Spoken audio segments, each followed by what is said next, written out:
আপু আমার ডিম্বাণু কম 4 পয়েন্ট।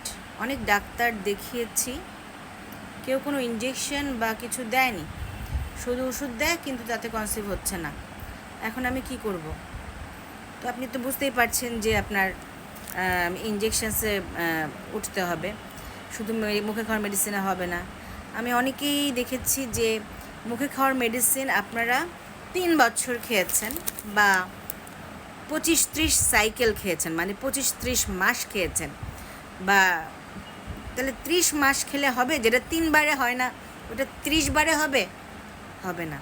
তাহলে কি করতে হবে? প্রত্যেকবার আমি এক জিনিস 3বারের বেশি দেই না। সেটা যদি মানে ইঞ্জেকশন দিলেও একই ডোজে আমি 3বার দেব না, একই ধরনে আমি 3বার দেব না। আর আপনি তো ইঞ্জেকশনে যানই নাই, আপনি গিয়ে শুধু মুখে খাওয়ার ওষুধ খেয়ে বসে আছেন। সো হয়তো আপনি 30 মাস খেয়েছেন, আরও 30 মাস খেলেও কাজ হবে না। তাহলে যেটা করতে হবে যে হয়তো আমাদের ইঞ্জেকশনে শিফট করতে হবে। আবার একটা অদ্ভুত ব্যাপার, মানুষ ডাক্তার তো ছড়িয়ে ছিটিয়ে আছে, বিভিন্ন ধরনের ডাক্তার, ওরা জানে যে ইঞ্জেকশন দিতে হবে, সো সবাইকে ওরা একরকম ইঞ্জেকশন দেয়। সেটা কোনো দিন হবে? একটা জামা যদি আপনি সবাইকে পরাতে যান, সেটা কি তার ফিট করবে? করবে না। তাহলে ইঞ্জেকশনও এক একজনের প্রোফাইল অনুযায়ী এক এক রকম হবে। সেই ইঞ্জেকশনের ডোজ কত হবে, সেটা তার ওজন, তার বয়স, তার বিয়ের বয়স, তার হরমোন প্রোফাইল, তার আলট্রাসোনোগ্রাফিক প্রোফাইল, সব কিছুর উপর ভ্যারি করবে। কারো 2টাতে হবে, কারো 12টা লাগবে ইঞ্জেকশন। সুতরাং এটা আপনার পক্ষেও কাউন্ট করা সম্ভব না, সাধারণ ডাক্তারদের পক্ষেও কাউন্ট করা সম্ভব না।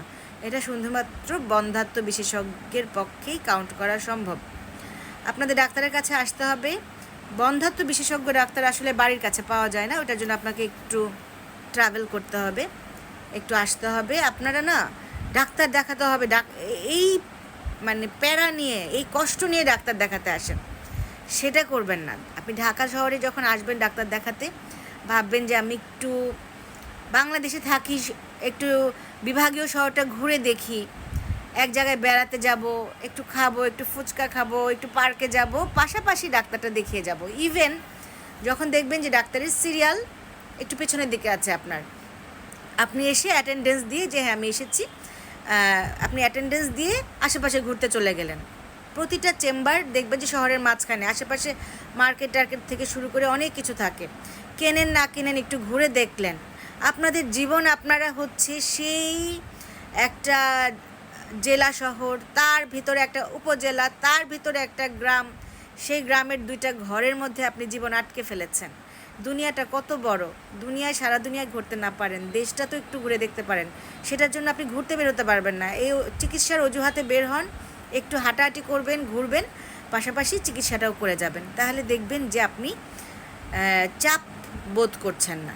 আচ্ছা, আপনার এই সমস্যার জন্য অবশ্যই বন্ধ্যাত্ব বিশেষজ্ঞের সাথে কথা বলতে হবে। আমি একজন বন্ধ্যাত্ব বিশেষজ্ঞ, সুতরাং আমাকে যদি দেখাতে চান, আমি হচ্ছে সপ্তাহে 6 দিনই চেম্বার করি। 3 দিন আমি ধানমন্ডি পপুলারে বসি, ধানমন্ডি পপুলারের যে 7 নাম্বার বিল্ডিং, সেটার লিফটের 5-এ, শনি সোম বুধ। আর রবি মঙ্গল বৃহস্পতিতে ধানমন্ডি 8-এ যে আনোয়ার খান মডার্ন হসপিটাল, ওইটার ক্যাপিটাল মার্কেটের উপরে লিফটের 5, ওখানে রবি মঙ্গল বৃহস্পতি 2টা জায়গায় আমি 5টা থেকে 9টা পর্যন্ত, বিকাল 5টা থেকে 9টা পর্যন্ত চেম্বার করি। তো আমার আইডির উপরে সিরিয়াল দেওয়ার নাম্বার আছে, লাস্টে 7070, সেইখানে সিরিয়াল দিয়ে চলে আসবেন আর কি। আর আপনারা অনেক সময়ই ফোন করে বসেন, কোনো ডাক্তারকে পার্সোনাল নাম্বারে ফোন দেওয়া যাবে না, কখনোই যাবে না। পার্সোনাল নাম্বারে কেউ কথা বলবে না কখনোই। আমি কেন, কোনো ডাক্তারের পক্ষেই কথা বলা সম্ভব না। দ্বিতীয়ত, আপনার জন্য সেই চিকিৎসা কোনো দিন ভালো হবে না। ফোনে দেওয়া চিকিৎসাটা, জ্বর সর্দি কাশি না যে ফোনে চিকিৎসা হয়ে যাবে।